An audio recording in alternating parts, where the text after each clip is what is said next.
Hello and welcome to Elena Meets the Author. This podcast explores how authors create a world that we can escape into. Join me as we demystify the magic that keeps us turning the page. Today I'm speaking with Anastasia Rubis, who goes by Stacy, the author of Oriana, a wonderful moving novel about the trailblazing Italian journalist Oriana Fallaci. Oriana was an international superstar, arguably the best journalist in the world in the 1960s and 70s. She was a woman in a man's world, which makes her accomplishments that much more impressive. For some reason, Oriana is not as well known in the States as she is in Europe, which hopefully will change with Stacy's debut novel. Christiane Amanpour said Oriana's penetrative, fearless interviews with world leaders, as well as celebrities of the day, should be required reading for all journalism students. I'll be honest, when I started the book, I worried that it would be too dry, too intellectual for me. But Oriana was anything but dry. She was fiery, feisty, quick-witted, extremely intelligent, a romantic, not to mention attractive and glamorous. I was soon swept away by the humanity in Oriana's take on the world. Early in your book, in her very first article that she wrote, age 16, in 1945, about a nightclub opening in her hometown of Florence, it could have been a pretty straightforward piece for Oriana to write. But instead, she wrote about what struck her at the nightclub, how all these Italian mamas were pushing their virginal daughters out onto the dance floor, hoping their pure daughters would find a good husband, that their daughters would be chosen. In a sense, these mamas were pimping their daughters who needed to remain good girls, pure girls, until they married. A conundrum for super Catholic conservative Italy. How to make sure your daughters married well, kept their good name, while also pushing them into the arms of strangers, of eligible men. It was an interesting angle on the opening of a nightclub. Of all the world leaders she interviewed, from Gaddafi to the Shah of Iran to Robert Kennedy to Henry Kissinger, Oriana only liked two: the humble Dalai Lama and Israeli Prime Minister Golda Meir. I wonder what she'd make of today's leaders. Today is Inauguration Day, by the way. Hello. Hi. How are you? I'm good. Are you in Montclair, New Jersey? I am. Where are you?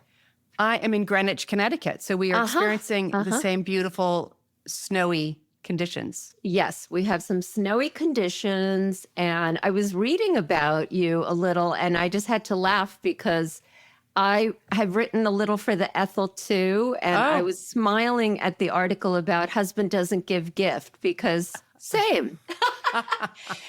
I forgot to ask you this beforehand. I hope you have your book handy, but I was hoping you could read from your book, just to start off, pages 136 to 138, when Oriana goes to interview Henry Kissinger, then the national security advisor to Nixon.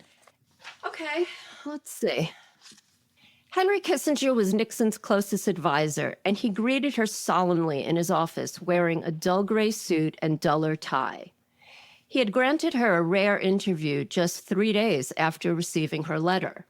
Oriana had no idea why, except her reputation had skyrocketed to the point where it was prestigious for heads of state to sit down with her. Kissinger certainly oozed self-importance. He must be craving to join her club. Her neck was stiff with tension because she took her work damn seriously. She wanted to perform well, but she was not intimidated. Her father's voice, "No one is better than you. We are all equals." As she shook Kissinger's hand, she gave him a skeptical look that said she doubted he deserved all this status. The first thing the national security advisor did was turn his back and read a thick report. To assert dominance, she understood. Oriana settled on the chintz sofa and coolly offered him a cigarette. He declined and kept reading. How it triggered her fury when people acted superior. She lit up and gazed through the floor-to-ceiling windows to the rose garden, then back at Kissinger's short, pudgy physique. What did women see in this alleged ladies' man? His eyes were blue but beady under heavy horn-rimmed glasses, and that droning voice could put you to sleep. Dr. Kissinger presumed he was important because he held a PhD, because there were 2 phones on his glossy mahogany desk, red and black, and a dozen photographs on the credenza of him and Nixon. She wasn't impressed by any of it. In fact, she was disgusted that he sat in his fancy office deciding the fate of innocent soldiers and civilians in Vietnam. At last, Kissinger put down his report and arranged himself in an armchair that towered above her. She pounced, so he couldn't escape her again.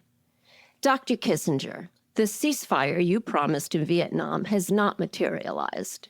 Were you wrong that peace was near? I was not wrong. No, he insisted. The war would end soon because the administration had decided so.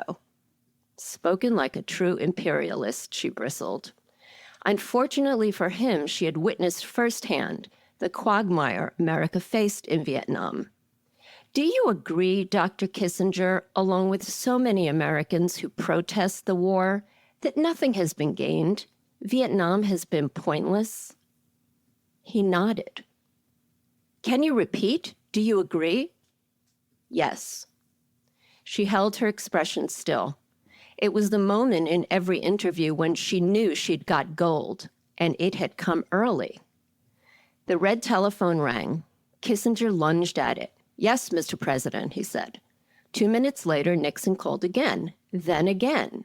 And it struck her the president was like a newborn crying for the breast of his mama. Each time, Kissinger turned his back and murmured into the mouthpiece so she wouldn't hear. Fed up with the interruptions, she jabbed him from another angle. Dr. Kissinger, you are routinely photographed at premieres and nightclubs with a different actress or heiress on your arm. How do you explain your reputation as a Washington sex symbol? Kissinger's lips curled for the first time. He was tickled. My popularity stems from the fact that all the burden rests on my shoulders when I go to China, Russia, Vietnam. What will Kissinger say or do? Will he win? I am like a Western hero who rides into town all alone. Western hero, Oriana repeated, masking her astonishment. She had met Glenn Ford and William Holden, real movie cowboys, and Kissinger was equating himself to them? His boring voice turned defensive, as if she were not getting it. The point is, he said, I performed the job alone.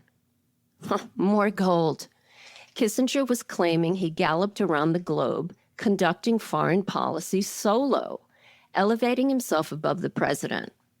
She glanced at her tape to make sure it was rolling. Yes, thank God. His ego was digging its own hole. The red phone rang. Of course, Mr. President, I'll be right in. Love it. I was just so impressed how she was never impressed and she just went for it. She didn't care if she was liked or not. Exactly. My favorite quote of hers is, I'm not intimidated by anybody. Yeah. And of course, as a young writer, I was intimidated by everybody. And so I think that's what formed a lot of my attraction to her at first. But it's true, if you see her, if you read her interviews, if you see who she interviewed, Colonel Gaddafi or, the Ayatollah Khomeini or Yasser Arafat. I mean, these are people with guns and guards and, they're dictators. And she just goes for it. She asks the most provocative, persistent, impolite questions. And she's not afraid to do that. And I just find that amazing. Yeah. I have a quote from you where you talk about your favorite lines. And she said, you must be joking to a dictator who lied in answer to her question. And there were armed guards in the room. To Kissinger, unless I'm mistaken, you're a very cold man, Dr. Kissinger. And then she prodded Gaddafi, you don't remember? You should. And then I think maybe this is also to Gaddafi. I want to understand why everyone dislikes you so much. Yes, totally, yes. I mean, here's another thing she said to Kissinger. This was very funny. She Yeah. said, "You once said, Dr. Kissinger, that Richard Nixon wasn't fit to be president. Does that embarrass you now, Dr. Kissinger, that you work for him?" She also said to the Ayatollah Khomeini, "You are a frightening man. Your regime lives on fear." And this is hysterical. To Norman Mailer, the writer. Yeah. I don't know if you know this about Norman Mailer, but he actually stabbed his wife once. He was like married 4 times, and he actually stabbed his wife once during, some kind of drunken fight. Yeah. And so he was telling her in their interview that he didn't like violence, even though there was so much violence in his writing and his books.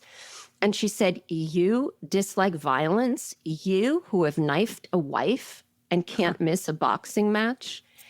So she never let anyone off the hook, basically. She was brave enough to go there. Do you have a favorite interview? I'd have to say probably the Kissinger, but also I really love the Golda Meir interview because Golda and Oriana really hit it off. She really respected Golda Meir. She met Golda in her home in Tel Aviv in a very, simple home. There was no housekeeper. The housekeeper had gone home. So Golda serves coffee and cookies and, washes her own dishes. And they had a serious conversation, of course, about peace in the Middle East. But then Golda opened up to Oriana as a woman about the heartbreak of her life, I think she called it. And it was basically that Golda was in love with the same man from the age of 15, and they married and they had children, but Golda really wanted a bigger life on the world stage, and he wanted a quieter life. And so that led to their separation. But she told Oriana that she loved him until the day he died. And I think that Oriana understood from Golda that sometimes love is not enough. That for a woman who has ambition, it's really hard to make it work. And I think Oriana was already experiencing that in her own life, to meld the professional and the personal. Yeah, that was a really great aspect to your book. The conflict that she had forever, that she was this fantastic journalist, but she grew up knowing in Italy you had to be a wife and a mother and take care of your husband, and you had children. And no matter how successful she was, she didn't have that. Yep. She called it a full life that she wanted, which is family and profession. And she was born in 1929, so she would be almost 100 today. And there weren't many role models for women who were doing both, succeeding at home, succeeding in the world. And that's what I find so poignant about Oriana's story, is that as tough as she was, as she basically elbowed her way to the top of a male-dominated field, no, she never went to university. She was born poor. She, barely spoke English when she came to the United States. And yet, despite all of that, she made it to the point where Newsweek called her, the greatest interviewer of her time. And Dick Cavett introduced her on his show as a legend. So despite all her challenges, she made it to the top. And yet there was a price to pay for a woman of her generation. And I just find that incredibly poignant. And that's really what I wanted to be the heart of my book. What I found really, really surprising in doing events and talking about Oriana to people is that young women really relate to the novel, which makes me really happy in one way, but very sad in another, because we are still dealing with the challenges that Oriana had which are work-life balance and, reproductive rights and sexism in the workplace. Yeah. So, the fact that young women can still relate today, it really says something. It does. And you portray it so well, the sexism, because it happens constantly. I mean, she's the only woman in her field when she's always, and she was good looking. Yes. So there was just lots of insults and jealousy and especially, let's not forget it's Italy. Yeah. And she's coming up in the 40s and 50s. And you can even see it in photos of Oriana. In the beginning, she has her hair styled and she's wearing skirt suits. But then as we move into the 60s, her hair is straight and middle parted, and she's like wearing pantsuits and jeans and T-shirts. And, she's basically going with the women's liberation movement of the 70s. But men controlled her field, and they were also extremely jealous of her because of how good she was. Yeah. And how much success she had and how much money she made. Because what happened is that she worked for L'Europeo, which was a weekly newspaper, kind of like a Life magazine in content, politics, lifestyle, the whole bit. And what happened, though, was when she wrote good stories, she was able to resell them and reprint them in English language publications like the New York Times or Life magazine or Newsweek. So when she interviewed an astronaut or when she interviewed Ingrid Bergman or, later, of course, when she interviewed all the world leaders, Kissinger and Robert Kennedy. So she was making a lot of money for her publication, L'Europeo, and for herself. So they hated her. They hated her. They were competitive with her. Where do you think she got her guts? So this is what kept me going on this project for, I don't even want to tell you how many years I've been working on Oriana. She got her guts from growing up during World War II in Florence when the Nazis had occupied her city, because her father was part of the resistance to the Nazis. And he drafted her at the ripe old age of 14 to help him carry secret messages for the partisans, carry a grenade in her bicycle basket, wrap little pieces of paper with code words in her braids, hide the newspaper that they were publishing, the partisans that told people the truth of what was going on with Mussolini and Hitler and all the murders. So once she had to deal with this kind of German checkpoints at every corner of her city, she grew up. She was afraid at first, but I think that all this fear kind of burned off her fear. She got used to it, unfortunately, for a child. And also her father was a European socialist and her mother. And they taught her, listen, nobody's better than you. Like, you don't need to be subservient to anybody in power. In fact, you should be suspicious of them. So all those things together, I think, gave her a kind of courage that I can't even understand. And that's what kept me going. I was like, how is she so brave? How does she keep going? What makes her so gutsy? Yeah. And I really would have to say it's her childhood. Right. Moving on, one of the things I thought was so good was just how she interviewed people, how she got to the heart of the matter. Mm-hmm. And you have an example where in 1969, she's not actually interviewing him, but Neil Armstrong is about to go to the moon, and Walter Cronkite has this press conference at the CBS studio, and Ariana insists to her Italian editor she needs to fly to New York and be part of that press conference. And when she's there, Walter Cronkite asks, she's the only female again, asks all the journalists to submit a question to Neil Armstrong. And all the men ask these technical questions about being in a spaceship. And she's not at all interested in that. And her question, which Walter Cronkite reads aloud, first question, I believe, was, are you scared? That's what you want to know. And I loved reading her interviews, the ones that you had. I now want to read more. But can you talk about how her style of reporting was so revolutionary for the times. Absolutely. So let's remember that Oriana Fallaci was self-made. She didn't go to journalism school. She didn't go to college. So she was making it up as she went along. And she had a writer's brain and a creative person's power of observation.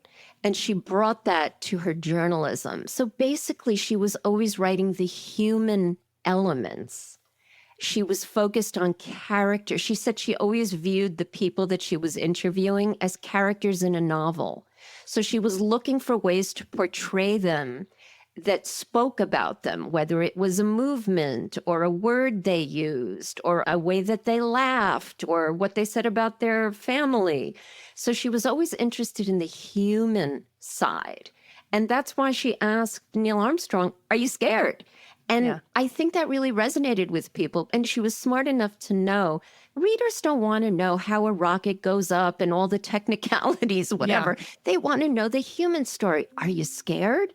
You know, and I think Neil Armstrong responded something cool like, well, you know, the adrenaline goes up. And she said, "Oh, come on, tell us about fear. Tell us about fear." So she like always cut to the chase. And I think to the sort of essence of being human. And also you wrote that her Q&A style hadn't been done before in profiles. Correct. And then, what's his name at Playboy? Hugh Hefner then maybe copied her. And it became... Yeah, well, I don't know. Yeah, who knows who copied who? But yes, the long form Q&A interview was something that was her signature, but it was really long form. Like her interviews went on and on. She was really thorough. She was one of the first journalists to use a tape recorder in interviews. And in the beginning, you'd see pictures of her tape recorders and they're like the size of a briefcase. And then, of course, over the years, they get smaller and smaller. So she would transcribe word for word. What was the question? What was the answer? And this is why I think they're so fascinating to read. They've been collected in a book called Interviews with History and Power. And that's the book that Christiane Amanpour says should be required reading for all journalists. But it's so fascinating to read because you really get a sense of both people in the Q&A. She said it was like a stage play. And if you think about it, plays or movies are written in a dialogue form, in a script form.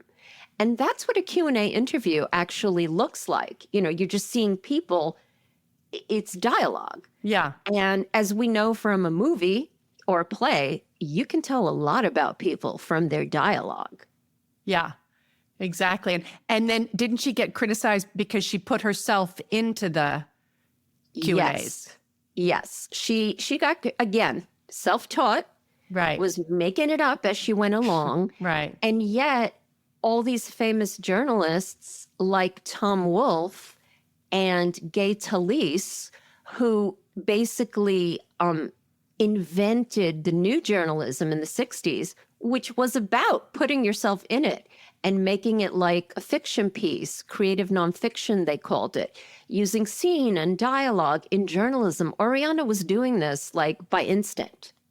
So yeah, she did put herself in it. She was opinionated and she didn't think there was any such thing as objective journalism, because she said it's always being filtered through a person, you know? And so she decided to make that transparent. Like, it's me. I'm here, you know?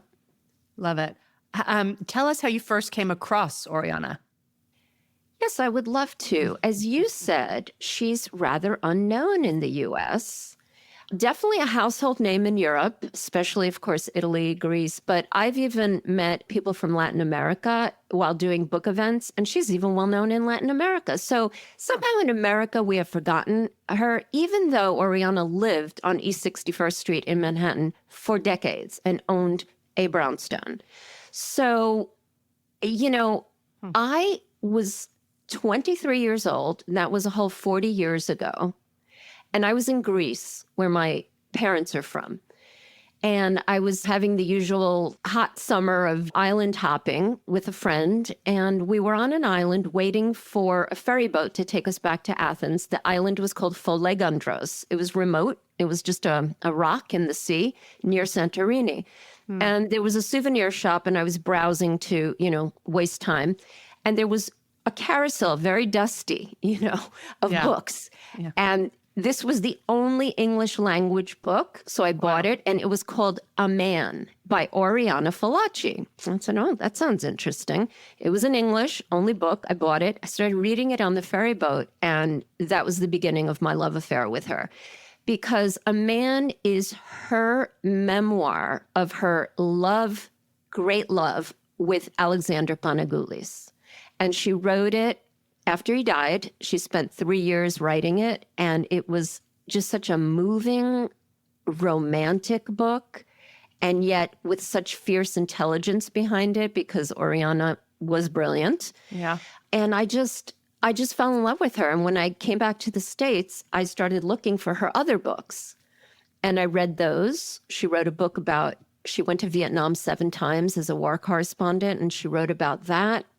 She wrote a book called Letter to a Child Never Born, which was about a professional woman getting pregnant, single, and deciding whether or not to have the child. A lot of people think it's about abortion.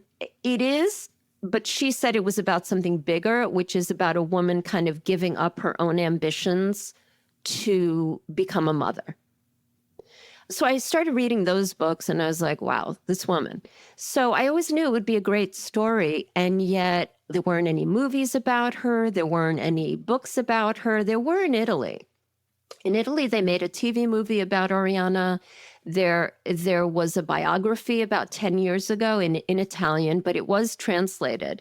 So at a certain point, this is funny. I was a journalist too, a freelance journalist. So I was interviewing the head of 20th Century Fox. His name was Jim Giannopoulos, and this was literally 20 years ago.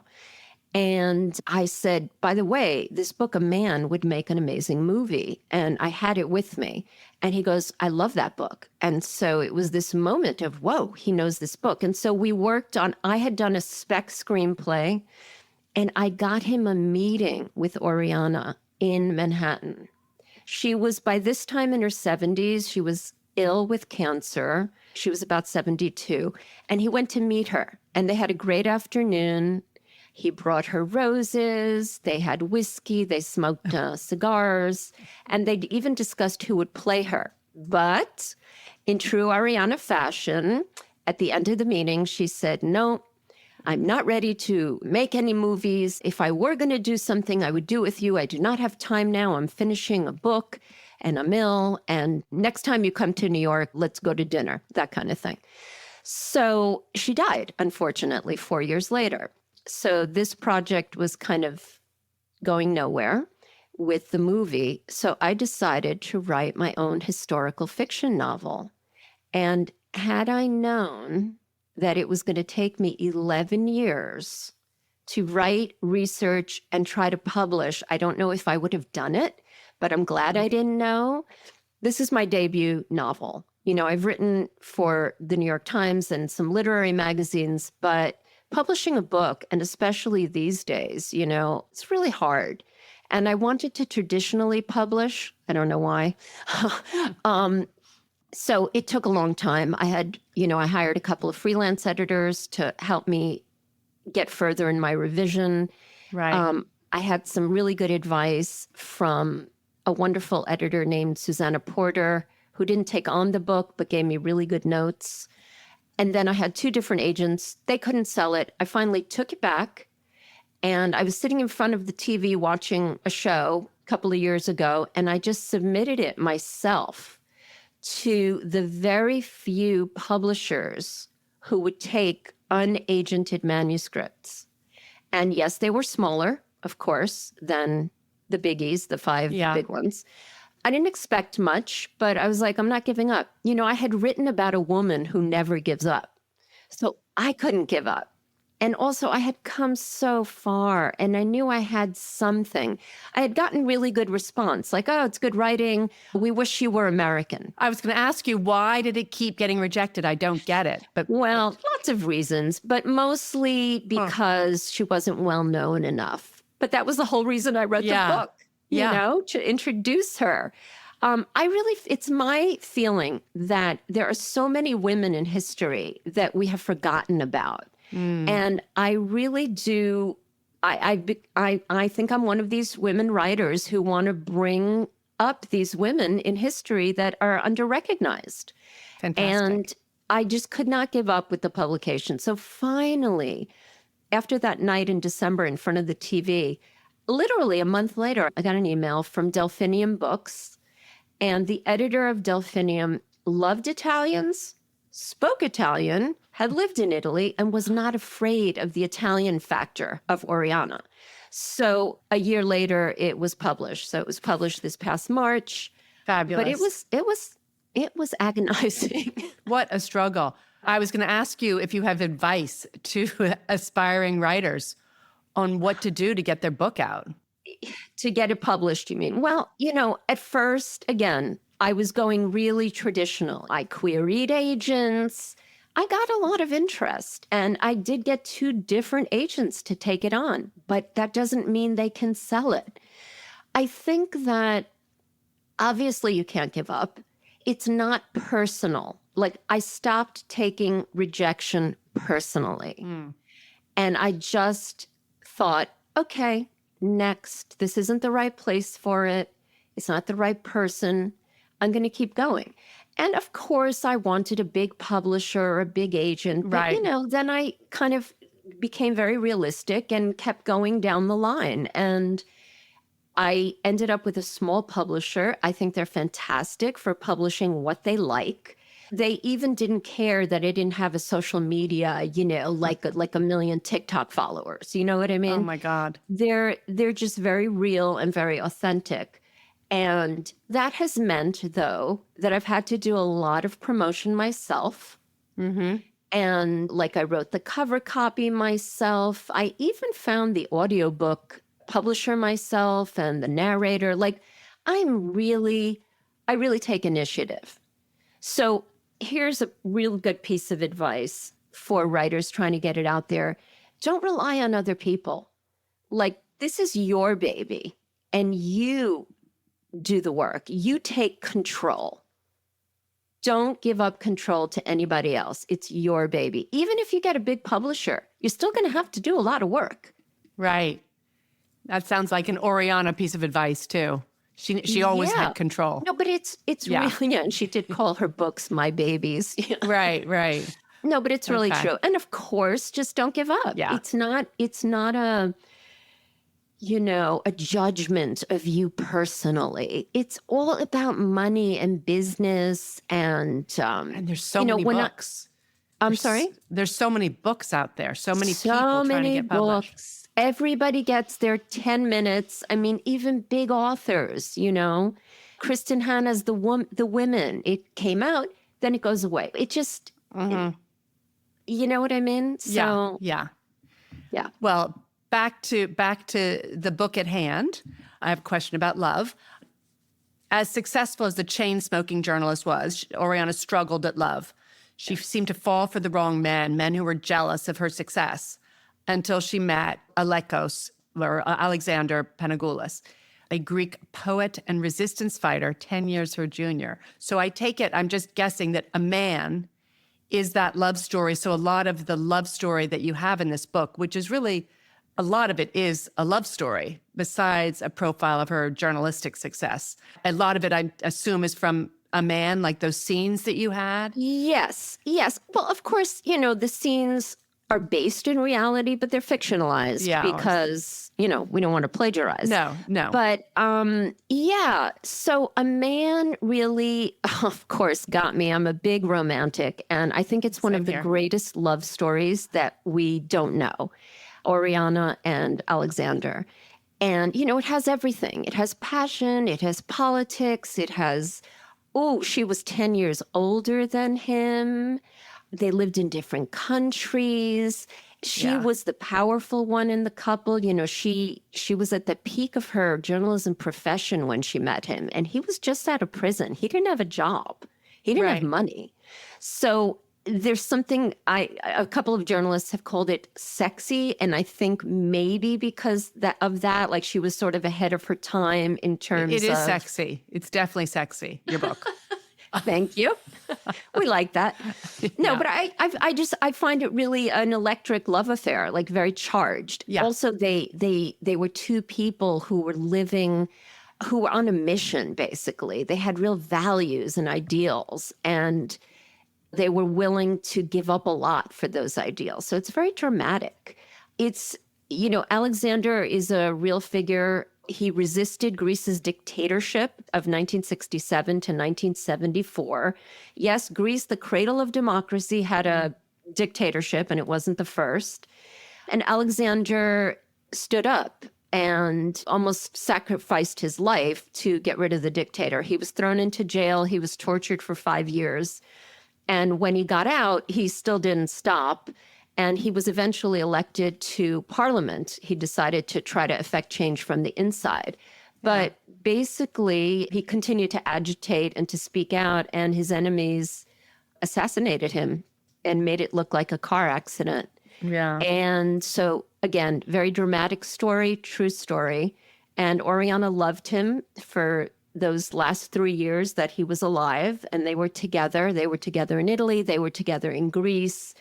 And, she calls him her great love. And I think he reminded her a lot of her father, who also resisted Italy's occupation and who fought for freedom and human rights and for the little people. And that was the same with Alexander. And he was proud of her.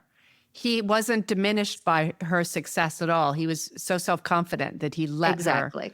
Yeah, he was really proud of her. Again, so much so that, in prison, he read her books. And they're so strong and so like anti-authoritarian and anti-autocratic and so for freedom and for humanity that he says reading her books gave him the fire and the courage to stay alive in prison. And this is all before he even met her. Yes, this is before. So basically, he fell in love with her by reading her books. And then when he got out of prison, by some kismet universal coincidence, she decided to go interview him. So she left Italy and went to Athens on like his third day of freedom to interview him. And she stole the assignment from somebody else at her newspaper. Somebody else was supposed to go to interview, the Greek freedom fighter. Right. And she's like, no, I will go. And she did. And it was kind of love at first sight. And I love that. And your book is very sensual, just about Greece and Italy themselves, the places. You talk about the figs and the yogurt dripped in honey. And I was just thinking how much fun it must have been researching this. Did you go back to the town in Greece where he was from and Florence and Rome? And yeah, it was great. So I have grown up going to Greece during the summer, and my parents have a small summer place that's about 5 miles away from where Alexander was born and where his house was in Glyfada. And I've been to the town of Glyfada numerous times, so it was all very familiar to me. Greece is really, it's like the back of my hand. I know it really well. It's in my soul. Italy, I feel really close to Italy too and Italians because so many reasons, but I grew up next door to an Italian family. The parents were immigrants. They had 3 girls. We had 3 girls. So we were super, super close.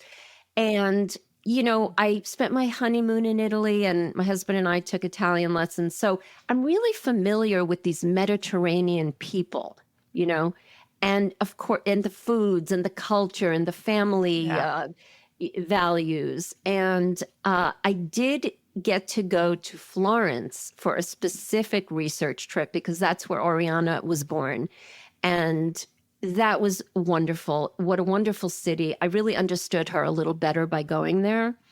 And so she, in her life, she was born in Florence, but she moved to the United States, as I said, to New York, but she always kept an apartment in Florence, and then she had a country house in Tuscany, in Greve in Chianti. Yeah. Very, very nice. Not bad for a setting. Not bad. Your book goes back and forth in time, the structure of it, with the year 1973 when she actually met Alekos as a chapter heading several times. Was it hard to structure the book? And can you talk about how you mapped it out? Yes, I think structure is always hard, but I can tell you how that came about. Initially, I had focused the book much more tightly on the love affair between Oriana and Alexander. And an editor, Susanna Porter, again, one of her notes was, I really want to know how Oriana becomes Oriana Fallaci, the best interviewer in the world. So I'd like more on her career. How did she get there? So this made me widen up the scope of the novel to, instead of just the love affair, because I introduced Oriana when she was at the peak of her career and then went forward through her 3 years of love with Alexander. Well, this made me write childhood chapters. It made me write early, how did she get her first job in newspapers? She lied and said she was older and she kind of elbowed her way in. What were her first interviews like? And that's the nightclub that you make reference to, or she was sent to England to write about a debutante season.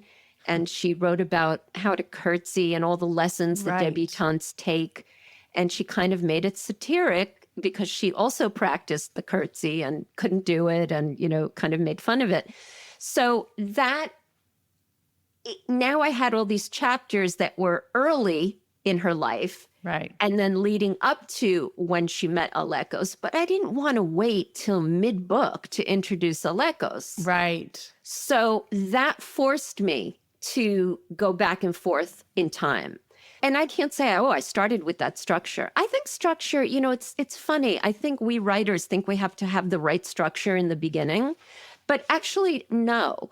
I would say that you should just write, get all your stuff down on paper.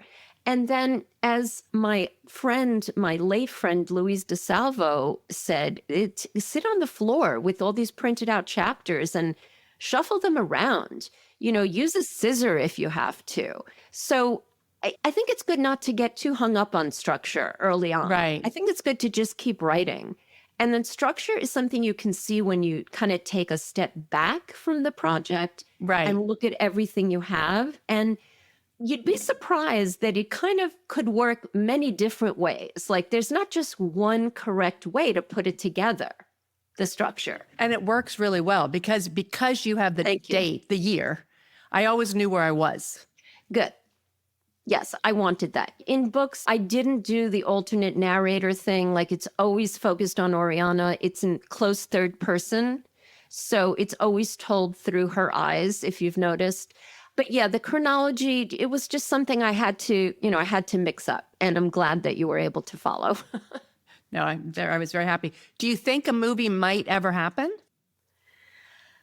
I think it should. I don't know if it will ever happen. There's still interest from the producer that I mentioned, who's now semi-retired.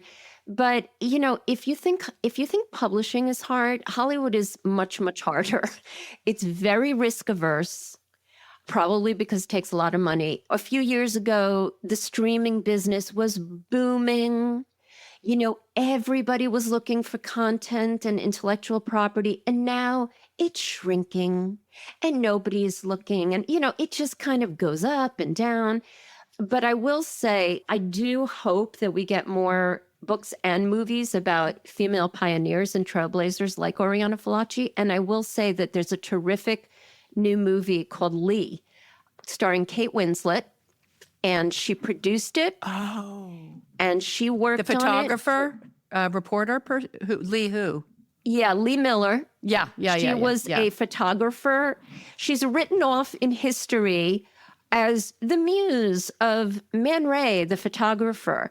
But in fact, the woman was a photographer on her own, and she took some of the most important photographs of World War II in the concentration camps. Right. And so Kate Winslet, even a very similar story to my fascination with Oriana Fallaci, Kate Winslet was fascinated with Lee Miller. And she said, why hasn't there been a movie about her? So she started, and it took her 11 or 15 years. I don't know how long she said. And she's Kate Winslet, okay? Yeah. She said that it is so hard to make movies about women by women because her team was all women. The director was a woman. She was a woman. They just don't want to sink money into it. Wow. And, I find it kind of amazing, but there we are. There's still that sexism, that thing where decision makers are like, oh, people don't want to see a movie about a female photographer. Oh, really? I really urge all of your listeners to see the movie Lee. It's streaming, I believe, now on Hulu, but it's fantastic. Okay. Well, I definitely will. What are you working on? You said you're going to try to focus on fascinating historical women. Do you have one in mind? Well, I'm definitely doing historical fiction. What I've discovered about myself is that I really love true life more than fiction. And I do think it's more fascinating than fiction.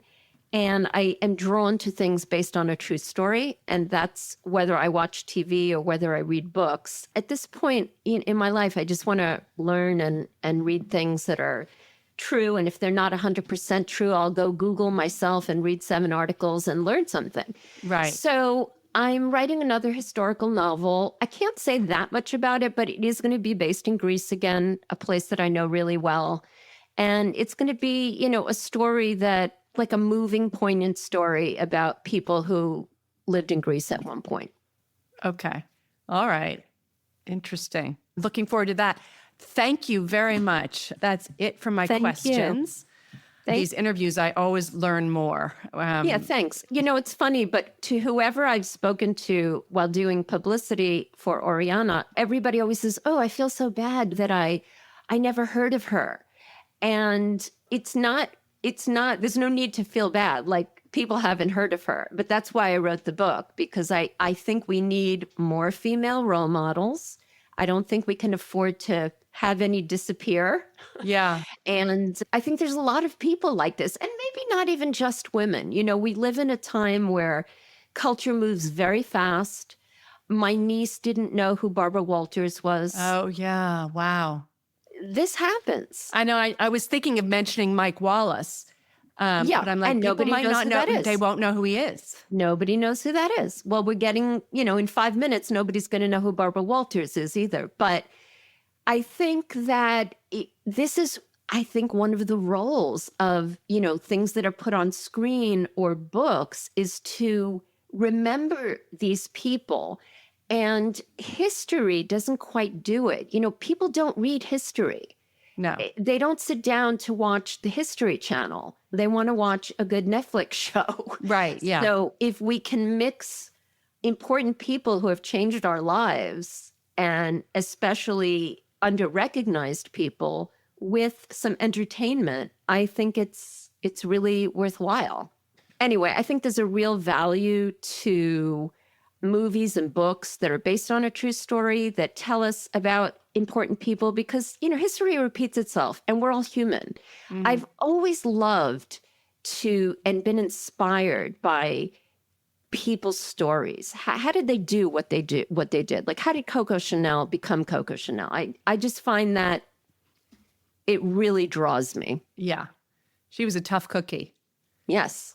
You have to be. She was really a tough, smart, sink or swim, and she was going to swim, whatever it took. Well, this sink or swim theme for women with Barbara Walters, this is really interesting. Oriana and Barbara Walters were born in the same year. They were literally born 3 months apart. Oh. They have so many similarities. The biggest one, I think, is that each had to earn a living for her family at a very young age. Oh. So it was sink or swim. They had to survive. Barbara Walters' father had a mental breakdown, and she had to support the family, her mother and her sister. And Oriana, her father got into a car accident, and she had to support the family. So they both go into journalism. Their personal lives both had to be sacrificed. Barbara Walters and Oriana were both pretty much married to their work.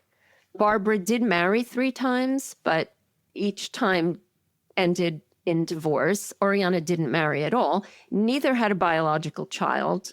Barbara Walters adopted a child. And Barbara Walters attended Oriana's memorial service at the New York Public Library when she died in 2006.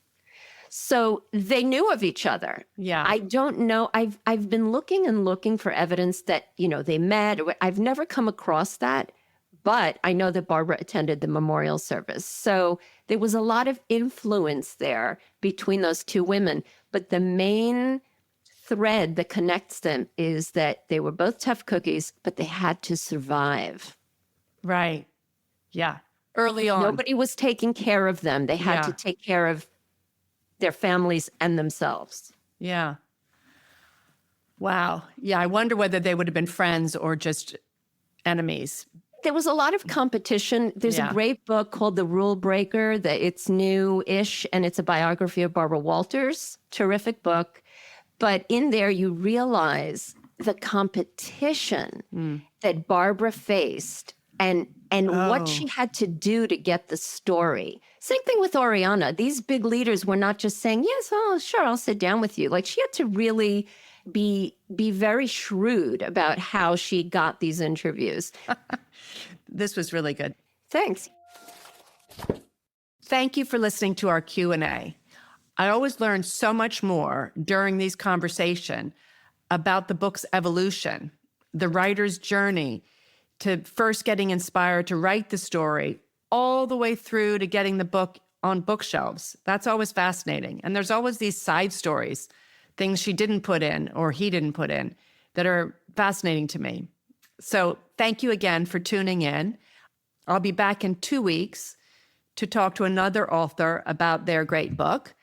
In the meantime, please subscribe to my podcast, Elena Meets the Author, on your service of choice.